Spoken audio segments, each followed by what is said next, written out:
Hello friends, मेरा नाम है ध्रुव और आपका स्वागत है मेरे यूट्यूब चैनल में ध्रुव ऑनलाइन स्टडी।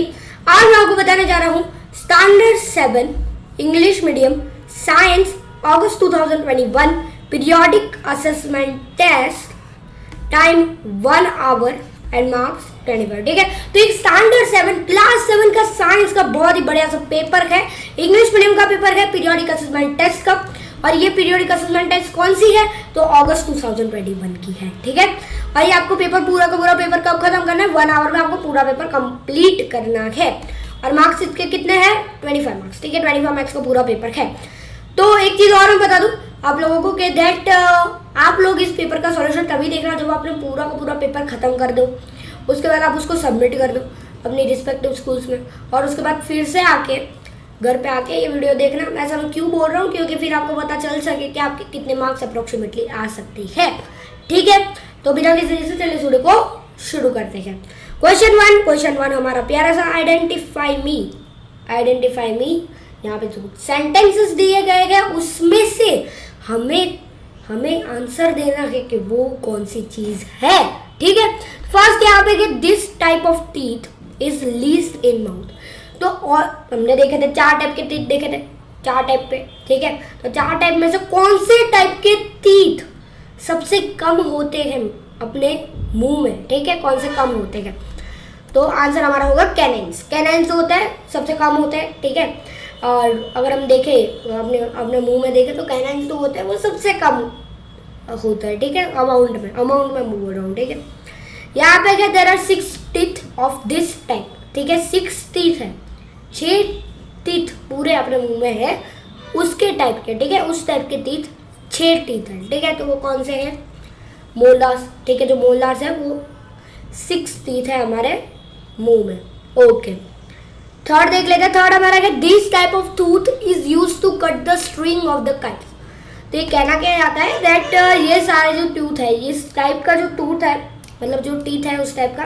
ठीक है, तो वो जो पतंग की डोर आती है ना, डोर। ठीक है, डोर, तो वो डोर को भी कट कर सकती है, वो डोर को भी कट कर सकती है। मतलब इन शॉर्ट ये कहना जाता है दैट इस टाइप की पतंग, इस टाइप की जो टूथ, इस टाइप का जो टीथ है, ठीक है, तो वो बहुत शार्प होता है। ठीक है, तो वो कौन सा होता है, कैनाइन्स। ठीक है, कैनाइन्स शार्पेस्ट टीथ होते हैं। ठीक है, हमारे मुंह के अंदर। फिर हमारा आ जाता है this type of fibre is use to make warm clothes.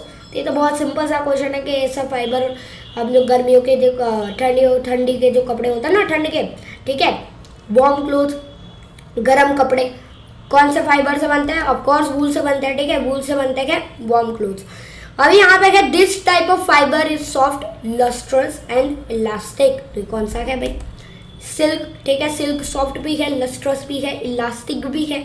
ठीक है, तो ये क्या है, ये हमारा क्वेश्चन 1 पूरा का पूरा खत्म हो चुका है, आइडेंटिफाई मी। अभी आते क्वेश्चन नंबर 2 पे। क्वेश्चन नंबर 2 पे चलते हैं। क्वेश्चन नंबर 2 है classify the following properties according to digestion in humans, ruminants and amoeba.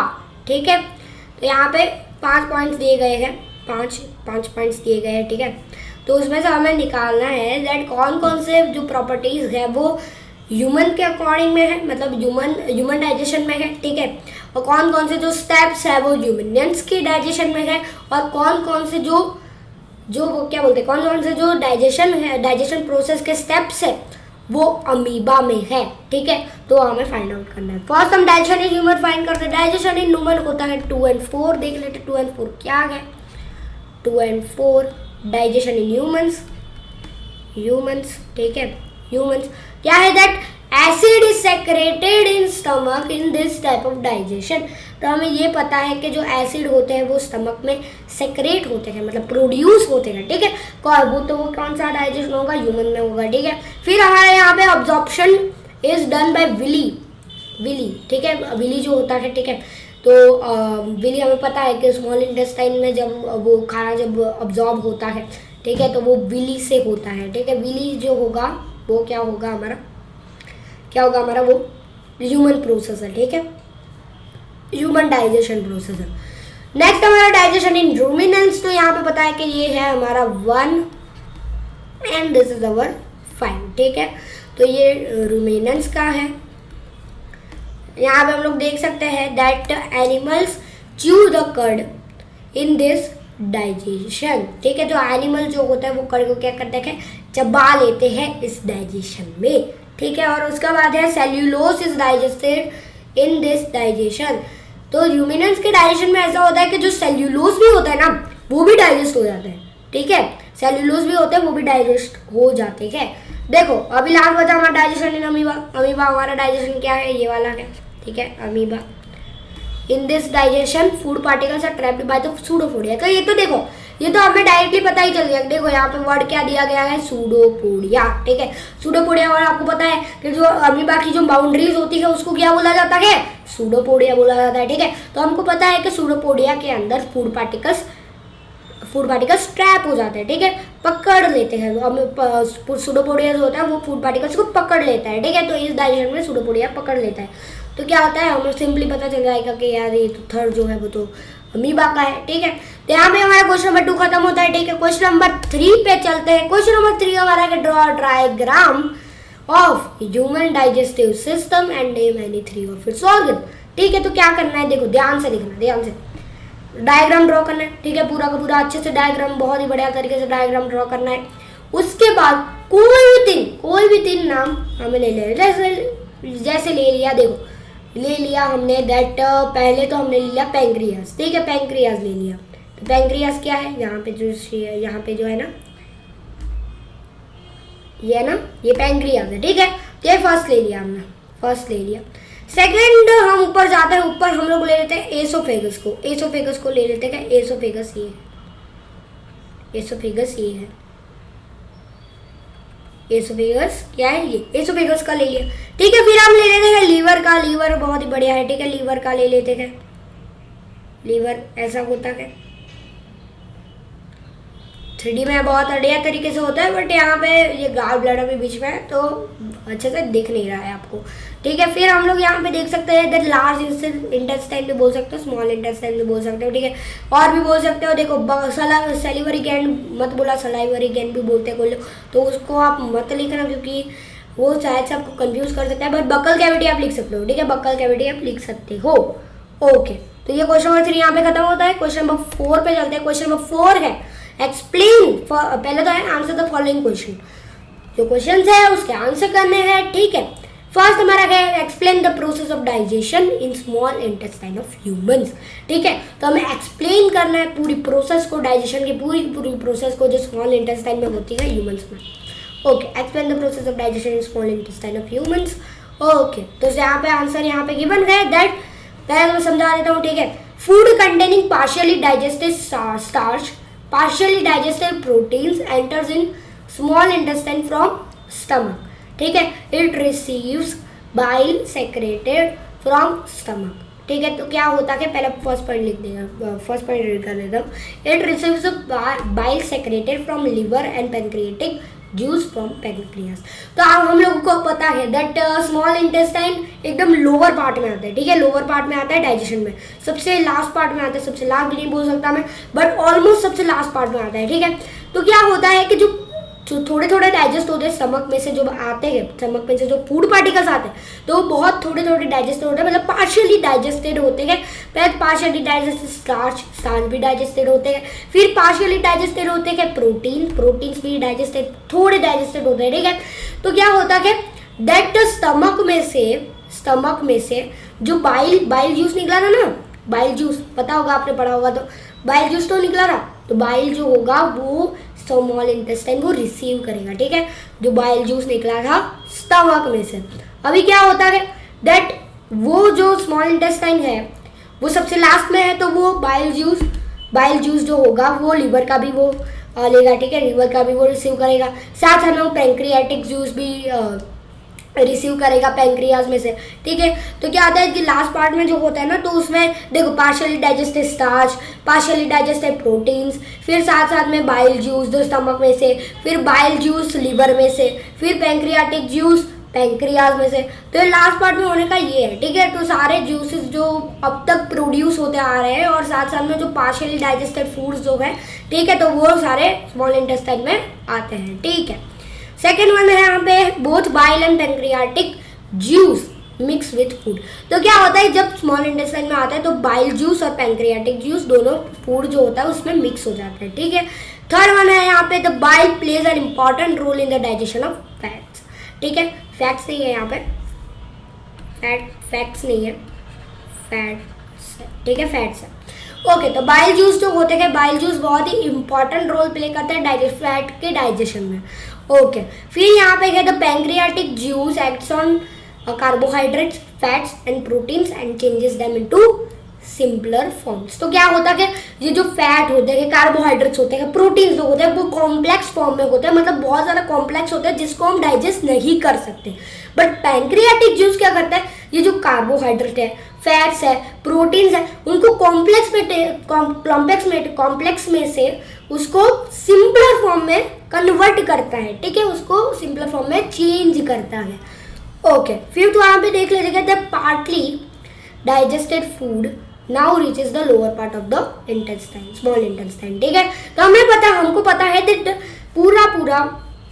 पूरा डाइजेशन का पूरा प्रोसेस होता है, उसमें से जो स्मॉल इंटेस्टाइन है वो बहुत लोअर पार्ट में आता है, और उसमें भी स्मॉल इंटेस्टाइन के लोअर पार्ट में भी कुछ होता है। यहाँ पे देख लो 6, 7, 8 में वही चीज़ है, ठीक है। तो जो फूड होता है ये सब कुछ हो के ये बाइल जूस, पैंक्रियाटिक जूस दोनों मिक्स हो जाते हैं, फिर साथ में जो फैट्स है वो डाइजेस्ट हो जाते हैं, फिर पैंक्रियाटिक जूस जो होता है वो फैट्स, कार्बोहाइड्रेट्स, प्रोटीन्स को सिंपलर फॉर्म में कन्वर्ट करके बाद में जो लोअर पार्ट होता है स्मॉल इंटेस्टाइन का उस समय जाके क्या होता है ये हम देखेंगे, ठीक है।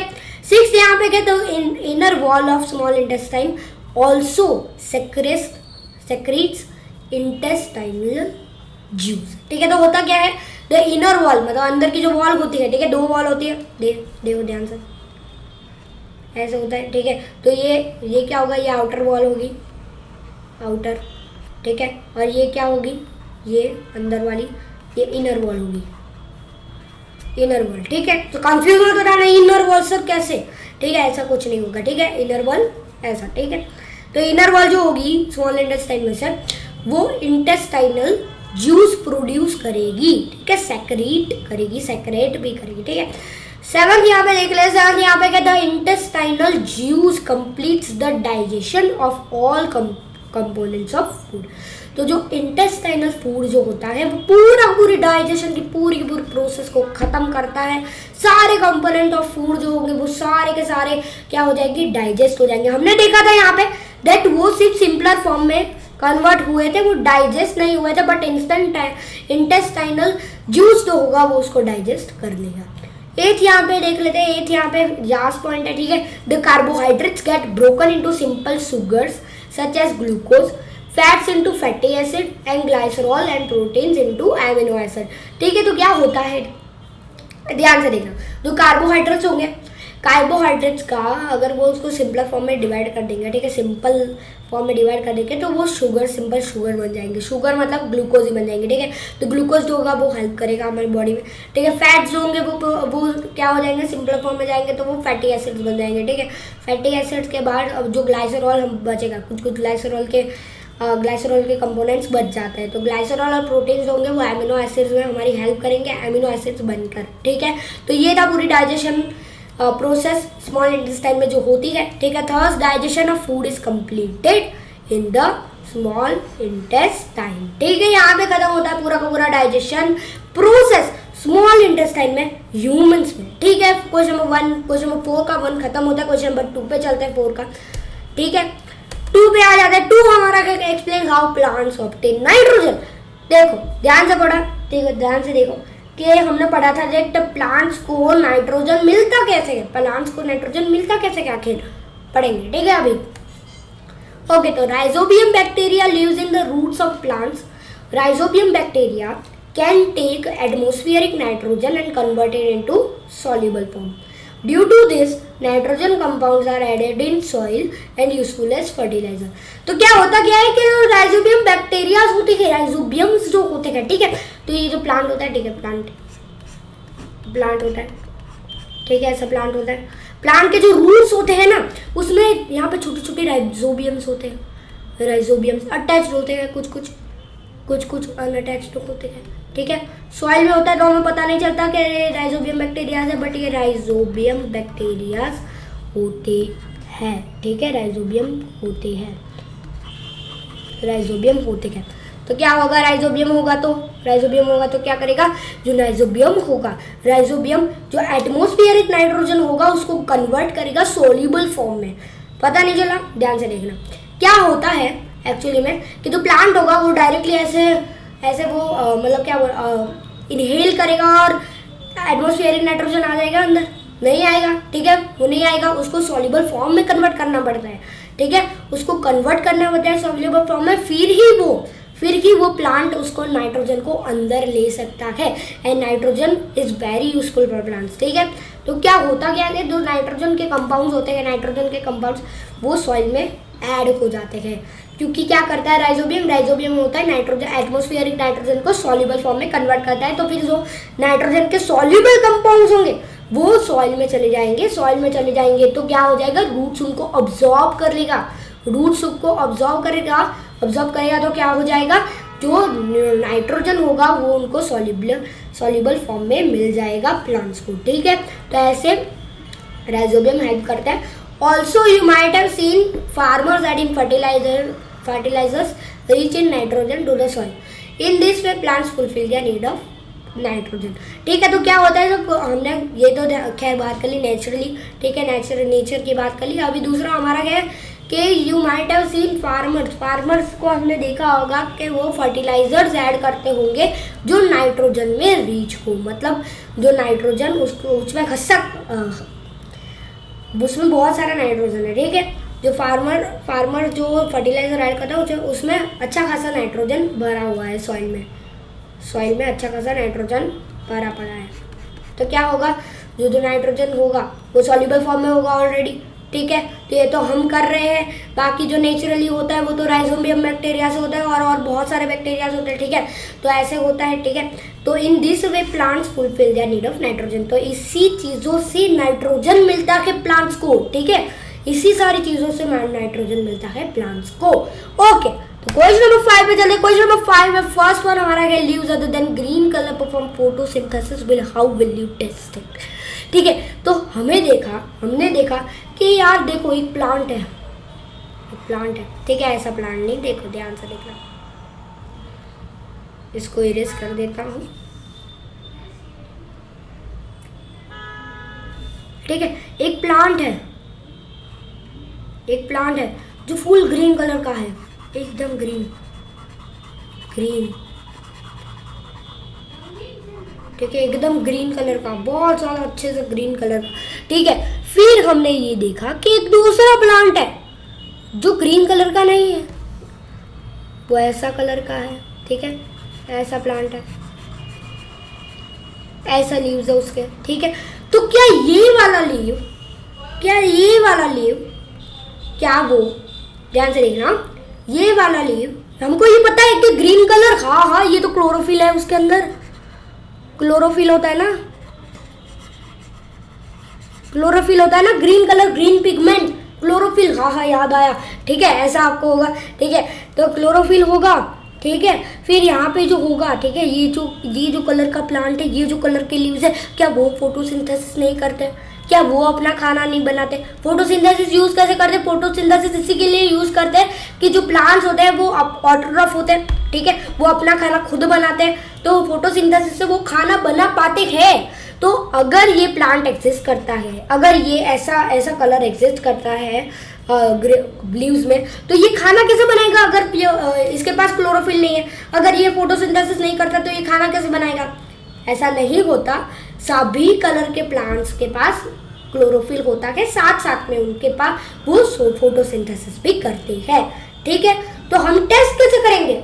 हमें पता चल गया कि हाँ भैया करते हैं हम लोग, ठीक है, सारे प्लांट्स करते हैं, हाँ भैया पता चल गया कि सारे प्लांट्स करते हैं, पर हम टेस्ट कैसे करें उसको? ये पूरी की पूरी एक्टिविटी गिवन है, इसकी एक्टिविटी 1.1 जाके देख लेना। यहाँ पे आंसर यहाँ पे मैं बता रहा हूँ आपको, that take 2 potted plants on the same kind, ठीक है, कीप वन इन डार्क और in a black box for almost 4 days, almost 4 days बोल रहा हूँ, ठीक है। जैसा मैं बोला भैया 72 आवर्स है, कैसे करें? ऑलमोस्ट 4 days इसलिए बोला है मैंने, ठीक है। And the other in sunlight, ठीक है। Perform iodine test with the leaves of both the plants, record your result Now leave the pot which was earlier kept in dark in the sunlight for 3 to 4 days and perform the iodine test again on its leaves. Observe it, ठीक है। तो क्या करना है कि 2 potted plants लेना, अच्छे से हरे भरे प्लांट्स लेना, ठीक है, सेम काइंड के। ऐसा नहीं कि एक अलग काइंड का प्लांट ले लिया, एक दूसरे टाइप का प्लांट ले लिया, ऐसा नहीं, सेम काइंड का प्लांट लेना है, सेम टाइप का लेना है, ठीक है। और एक को रखना है डार्क में, एक को रखना है सनलाइट में, ठीक है। कितने दिनों तक रखना है भैया? तो 4 दिनों तक, ऑलमोस्ट 4 दिन तक, ठीक है। टेक्स्ट बुक में गिवन होगा दैट 72 आवर्स, ऑलमोस्ट ऐसा गिवन होगा 72 आवर्स। तो ऑलमोस्ट 4 दिन तक रखना है और एक को सनलाइट में रखना है, एक को डार्क में रखना है, ठीक है। फिर उसके अंदर आयोडीन टेस्ट करना है, आयोडीन से उसके अंदर टेस्ट करना है उसके लीव्स के साथ, ठीक है, बोथ द प्लांट्स, ठीक है, दोनों प्लांट्स के साथ करना है। अभी अपने जो रिजल्ट होंगे वो रिकॉर्ड करने हैं, ठीक है। फिर हमें क्या करना होगा, वो जो हमने आयोडीन टेस्ट कर लिया, ठीक है, उसके बाद जो पॉट जैसा भी होगा वैसा हमको रख देना है। जो पहले वाला डार्क में था ना उसको डार्क में रख देंगे, जो सनलाइट में था उसको सनलाइट में रख देंगे 3-4 दिन और। तो इसमें आपके टोटल 7 या 8 दिन वेस्ट हो गए, ऐसे ही हो रहा था, ठीक है। And perform the iodine test again on its leaves. तो क्या होगा कि फिर हमने फिर से आयोडीन टेस्ट इसके ऊपर जो लीव्स होगा उसके बाद फिर से हमें आयोडीन करना पड़ेगा, ठीक है। तो उसके बाद हमें ऑब्जर्व करना है कि क्या होता है। तो इस ऑब्जर्वेशन क्या होगी कि हमको पता चलेगा उससे कि जो ये प्लांट है ना, ये वाला प्लांट, इसका जो ये वाला कलर था वो हट के ग्रीन हो जाएगा, वो हट के ग्रीन हो जाएगा, ठीक है। तो ऐसा हो जाएगा, मतलब ये हट के ये जो ग्रीन होगा वो क्या हो जाएगा, ऐसा हो जाएगा। तो क्या होगा, क्या वो फोटोसिंथेसिस नहीं कर रहा, वो फोटोसिंथेसिस कर रहा है, ठीक है, वो फोटोसिंथेसिस कर रहा है, ठीक है, वो फोटोसिंथेसिस कर रहा है। आयोडीन डाला तो हमें पता चल गया कि ये तो वही प्लांट था, ठीक है। तो क्या हो गया, वो फोटोसिंथेसिस कर रहा है, तो हम बोल सकते हैं that leaves other than green colour के अलावा कोई भी टाइप के कोई भी कलर के लीव्स होंगे वो फोटोसिंथेसिस करते हैं, और उसकी टेस्टिंग भी हमने देख ली, ठीक है। अभी ऐसा क्यों होगा वो मैं बता रहा हूँ अभी, ठीक है। The leaves other than green also have chlorophyll. जो लीव्स होंगे ग्रीन के अलावा के जो भी लीव्स होंगे उसके बाद क्लोरोफिल तो होगा। ऐसा नहीं कि सर ग्रीन होगा, क्लोरोफिल तो ग्रीन कलर का होता है तो ये तो भाई रेड कलर का है, कैसे हो गया? ऐसा नहीं होता, ठीक है।